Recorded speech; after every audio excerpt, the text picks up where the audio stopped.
Alkisah, ada seorang budak yang mendapatkan jatah 1 hari libur di hari Jumat. Namun ia menggunakan hari libur dari tuannya itu untuk bekerja keras.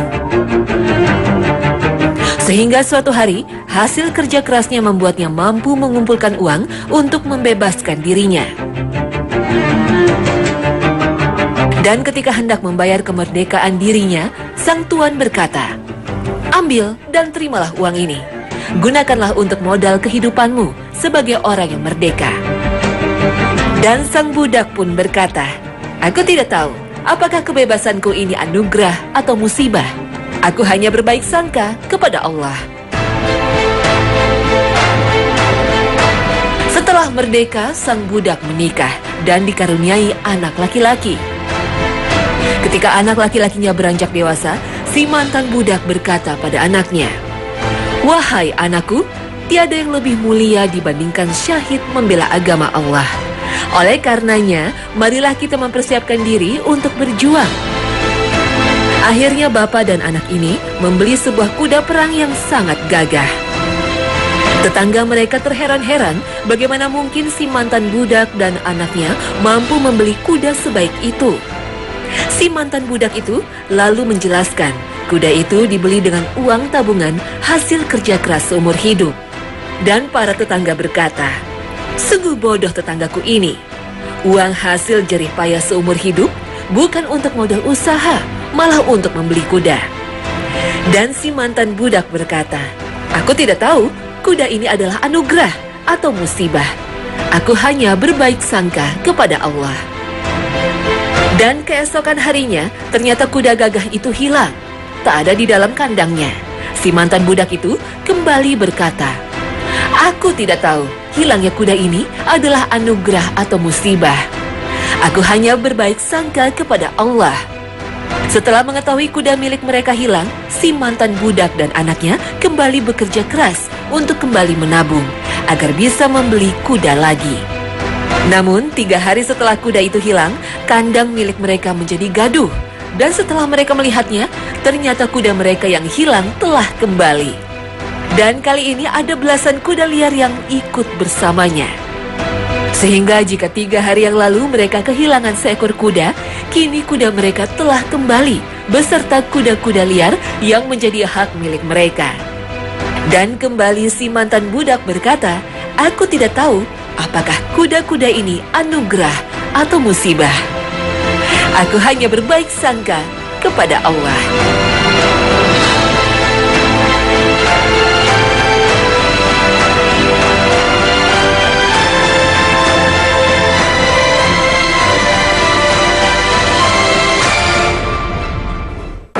Assalamualaikum warahmatullahi wabarakatuh. Pemirsa Khazanah yang dirahmati oleh Allah, ada sebuah kisah yang sungguh menarik.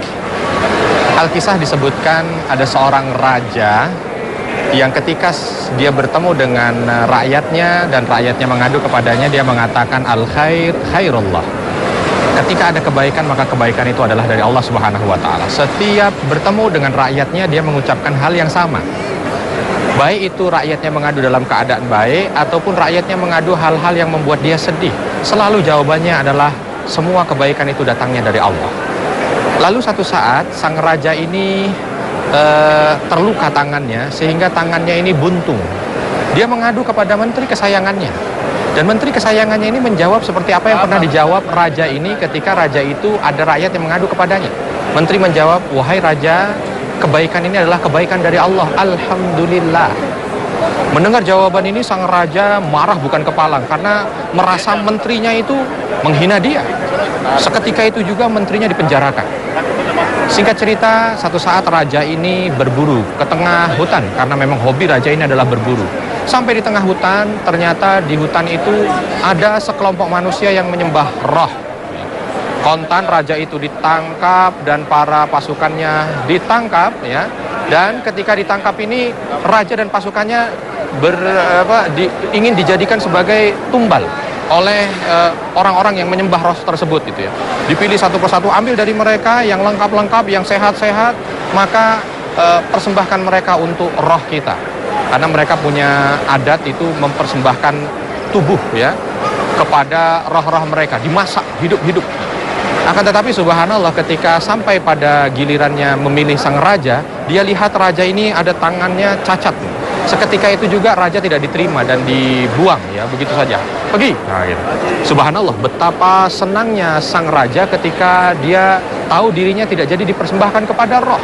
Dia langsung lari dengan cepat dan mengatakan alhamdulillah ya Allah, al khair khairullah, kebaikan ini adalah kebaikan dari Allah. Begitu sampai di istana dia terfikir dengan menterinya. Subhanallah, waktu itu saya ketika putus tangan ini yang mengucapkan alhamdulillah hanya menteri saya.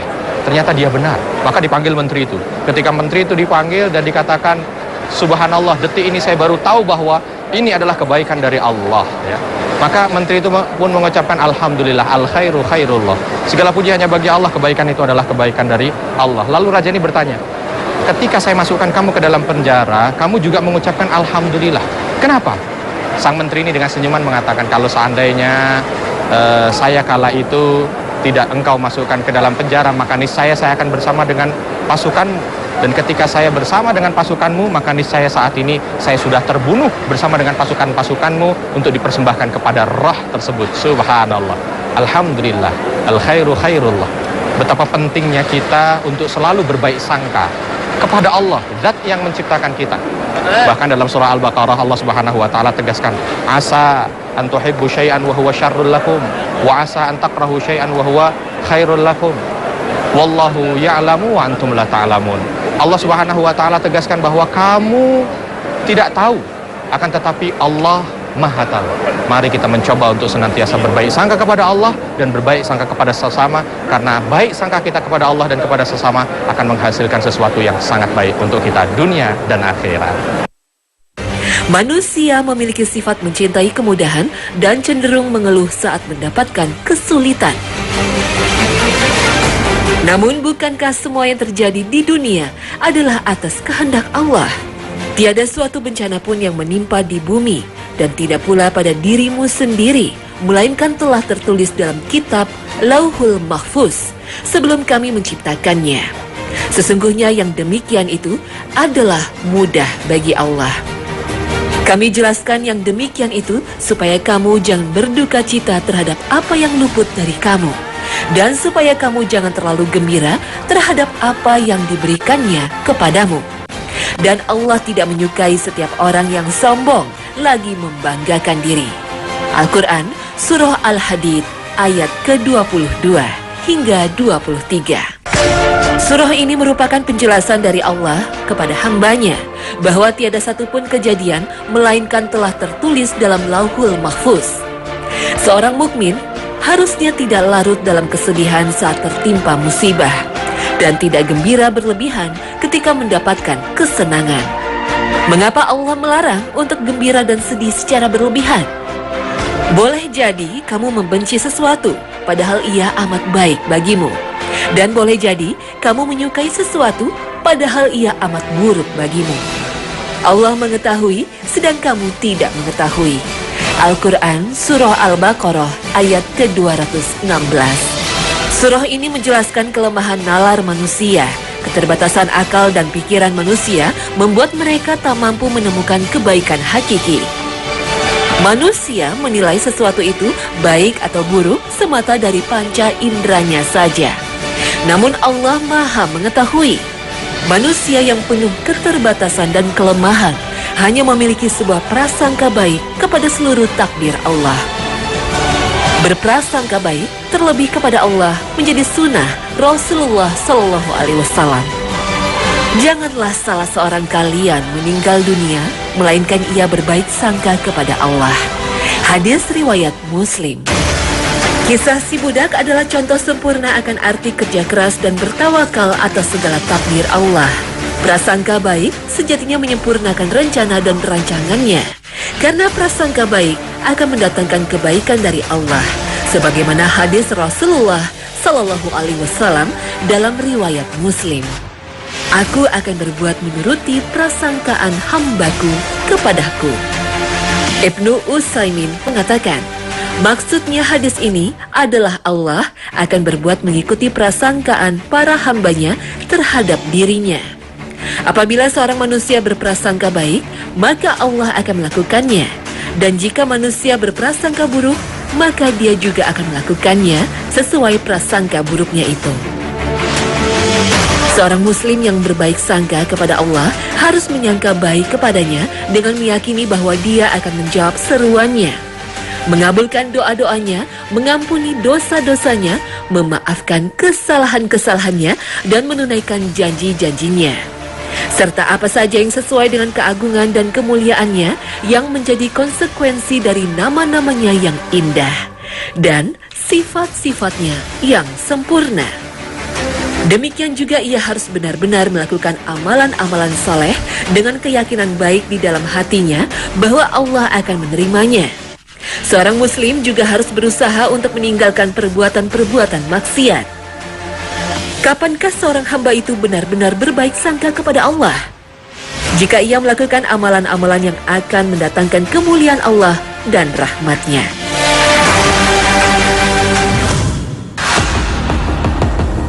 Pelajaran kedua dari kisah si mantan budak adalah teladan dalam memanfaatkan dan membelanjakan kekayaan. Orang yang membelanjakan harta untuk kebaikan dijelaskan dalam Al-Quran dengan sebutan Fisabilillah. Dan belanjakanlah harta bendamu di jalan Allah. Dan janganlah kamu menjatuhkan dirimu sendiri ke dalam kebinasaan. Dan berbuat baiklah, karena sesungguhnya Allah menyukai orang-orang yang berbuat baik. Al-Quran Surah Al-Baqarah ayat 195. Dalam tafsirnya, Al-Sa'di menjelaskan bahwa hal yang paling agung dan pertama dalam berjihad adalah mengeluarkan harta di jalan Allah Subhanahu wa Ta'ala. Menginfakkan harta dalam hal ini merupakan jihad di jalan Allah dan hukumnya adalah fardu sebagaimana jihad dengan badan. Berinfak harta di jalan Allah ini seperti menguatkan umat Islam mengalahkan kaum musyrikin dan kafir, sehingga menegakkan agama Allah dan memperkokohnya. Berjihad di jalan Allah tidak akan terlaksana kecuali dengan adanya infak harta, maka infak harta itu ibarat ruh bagi jihad. Karena itulah dalam berbagai ayat Allah menegaskan perintah jihad dengan mendahulukan perintah jihad dengan harta. Ketika kita meninggalkan berinfak harta di jalan Allah, berarti kita telah menghapuskan jihad di jalan Allah. Tidaklah sama antara mukmin yang duduk yang tidak mempunyai uzur dengan orang-orang yang berjihad di jalan Allah dengan harta mereka dan jiwanya. Allah melebihkan orang-orang yang berjihad dengan harta dan jiwanya atas orang-orang yang duduk satu derajat. Kepada masing-masing mereka Allah menjanjikan surga. Dan Allah melebihkan orang-orang yang berjihad atas orang yang duduk dengan pahala yang besar. Al-Quran Surah An-Nisa ayat 95. Sejarah Islam terutama di masa dakwah Rasulullah penuh dengan teladan dari para sahabat ketika berinfak dan berjihad harta. Ketika perang Tabuk, Rasulullah SAW dan para sahabatnya dalam keadaan susah karena kekurangan harta. Maka Rasulullah SAW membangkitkan semangat para sahabat untuk berjihad dengan harta, seperti diriwayatkan dalam hadis riwayat Tirmizi. Dari Abdirrahman bin Habab, dia berkata, "Aku menyaksikan Nabi SAW memotivasi para sahabat dalam Jaisi al-Usrah, persiapan perang Tabuk. Maka Utsman bin Affan berdiri dan berkata, 'Wahai Rasulullah, aku akan memberikan 100 unta lengkap dengan muatan dan pelananya di jalan Allah.' Lalu Nabi SAW memotivasi para sahabat lagi. Dan Utsman kembali berdiri dan berkata, 'Wahai Rasulullah, aku akan memberikan 200 unta lengkap dengan muatan dan pelananya di jalan Allah.' Lalu Nabi SAW memotivasi lagi. Dan Utsman kembali berdiri dan berkata, 'Wahai Rasulullah, aku akan memberikan 300 unta lengkap dengan muatan dan pelananya di jalan Allah.' Maka aku melihat Rasulullah turun dari mimbar dan berkata, 'Tidak ada bagi Utsman sesuatu yang akan menimpanya setelah ini.' Kesadaran berjihad harta dimiliki para sahabat Nabi walaupun mereka dalam keadaan susah. Umar bin Al-Khattab pernah berkata, Rasulullah Shallallahu Alaihi Wasallam memerintahkan kami pada suatu hari untuk bersedekah, dan waktu itu aku tengah memiliki sejumlah harta. Maka aku berkata, kalau ada satu hari di mana aku bisa mengalahkan Abu Bakar, inilah harinya. Maka aku datang dengan membawa separuh dari hartaku. Maka Rasulullah Shallallahu Alaihi Wasallam bersabda, apa yang engkau nafkahkan kepada keluargamu? Aku jawab, sejumlah itu. Kemudian datang Abu Bakar radhiyallahu anhu membawa semua yang ia miliki. Dan Rasulullah Shallallahu Alaihi Wasallam bertanya, apa yang engkau sisakan untuk keluargamu?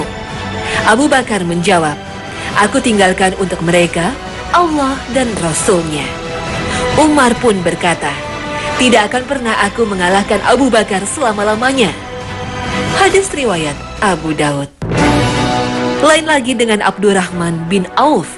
Saudagar kaya ini selalu terdepan untuk menginfakkan hartanya di jalan Allah. Dalam suatu riwayat, ia pernah menyumbang 40.000 dinar dan menyerahkan untuk perlengkapan pasukan sebanyak 500 ekor kuda dan 500 ekor unta. Jika hitung 1 dinar sekitar 2 juta rupiah, maka yang dikeluarkan Abdurrahman bin Auf sekitar 80 miliar rupiah. Belum termasuk kuda dan untanya yang jika ditaksir totalnya ratusan miliar. Menurut Ibnu Qayyim al-Jauziyah dalam Zadul Ma'ad, di antara faedah kisah perang Tabuk adalah wajibnya jihad dengan harta sebagaimana wajib dengan jiwa. Ini adalah salah satu dari 2 pendapat Imam Ahmad, dan pendapat inilah yang benar.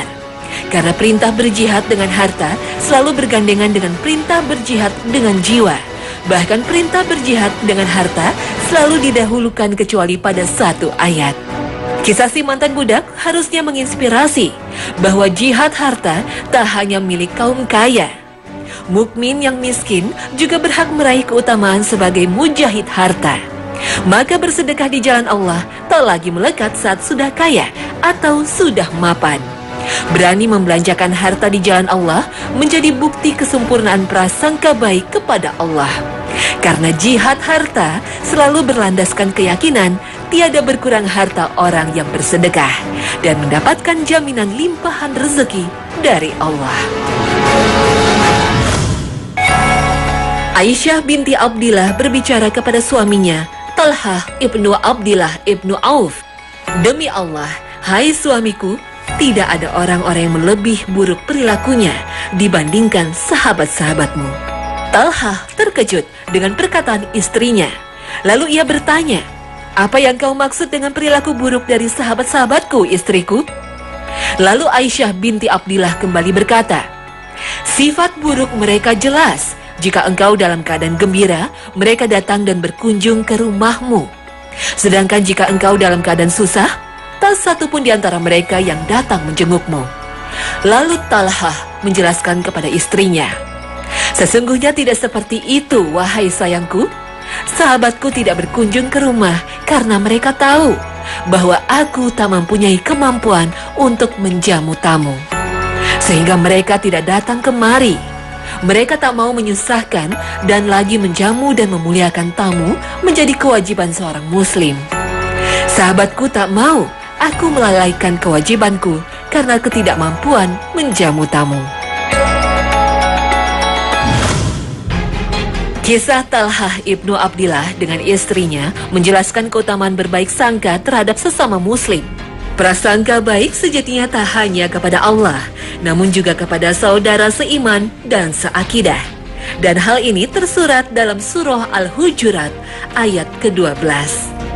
Ya ayyuhalladzina amanu jtanibu katsiran minadh-dhanni inna ba'dadh-dhanni itsm ولا تجسسوا ولا يغتب بعضكم بعضا أيحب أحدكم أن يأكل يأكل لحم أخيه ميتا فكرهتموه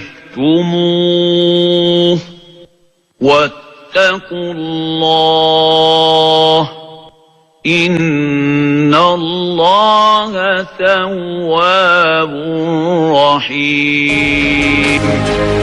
As-Sa'di menjelaskan dalam kitab tafsirnya, Allah melarang dari banyak berprasangka buruk terhadap orang-orang beriman. Prasangka buruk akan membawa manusia berkata buruk kepada saudaranya, padahal prasangka itu belum terbukti kebenarannya. Dan prasangka buruk akan mengarah pada kebencian yang menimbulkan perpecahan di antara barisan umat muslim. Marilah mengingat pesan Rasulullah SAW, jauhilah prasangka buruk, karena prasangka buruk adalah sedusta-dustanya perkataan. Dan janganlah kalian saling mencari kejelekan orang lain, saling mendengki, saling membenci, dan saling membelakangi. Jadilah kalian hamba-hamba Allah yang bersaudara. Hadis riwayat Muslim. Berbaik sangka utamanya kepada tamu menjadi adab seorang Muslim. Memuliakan tamu termasuk bentuk sedekah dari seorang Muslim. Sebagaimana sabda Rasulullah SAW, siapa yang beriman kepada Allah dan hari akhir, hendaklah ia memuliakan tamunya dan selebihnya. Apa yang dimaksud dengan selebihnya itu ya Rasulullah? Tanya para sahabat. Yaitu siang malamnya, tegas Rasulullah SAW. Bertamu itu batasnya hanya 3 hari. Lebih dari itu, jamuannya terhitung sedekah atas tamu itu. Hadis riwayat Muslim. Memuliakan tamu adalah bagian dari prinsip hidup seorang yang beriman. Menjadi tuan rumah yang baik akan menjadikan suasana silaturahmi menjadi penuh kehangatan. Dan tentu kita semua tahu bahwa silaturahmi memiliki banyak keutamaan. Di antaranya adalah memanjangkan usia dan melancarkan rezeki. Siapakah yang ingin rezekinya dilapangkan Allah atau ingin dipanjangkan usianya, maka hendaklah ia menghubungkan silaturahmi. Hadis riwayat Muslim. Dalam hadis lain Rasulullah bersabda, sesungguhnya Allah Subhanahu wa Ta'ala berfirman kepadaku, berinfaklah kamu, maka aku akan berinfak kepadamu. Hadis riwayat Muslim. Pemirsa, 2 kisah yang kami sajikan dalam tayangan ini memiliki beberapa pelajaran. Kisah si mantan budak mengajarkan kita untuk berani berjihad harta di jalan Allah. Perjuangan di jalan Allah kadangkala menemukan hambatan dan ujian. Dan tiada yang lebih utama selain berprasangka baik kepada Allah. Karena kita tak akan pernah tahu hal yang terjadi menjadi sebuah anugerah atau musibah. Kisah Talhah yang berbaik sangka adalah bentuk perilaku yang menunjukkan sifat Islam sebagai agama rahmat bagi semesta alam. Berbaik sangka kepada tamu niscaya menjadi amalan soleh dan menghindarkan diri dari dosa. Dan memuliakan tamu adalah teladan dari Nabi Ibrahim alaihi salam. Semoga 2 kisah yang disajikan menjadi salah satu sumber inspirasi pagi yang mencerahkan dan menambah semangat beramar ma'ruf. Insya Allah. Akhir kata, wassalamualaikum warahmatullahi wabarakatuh.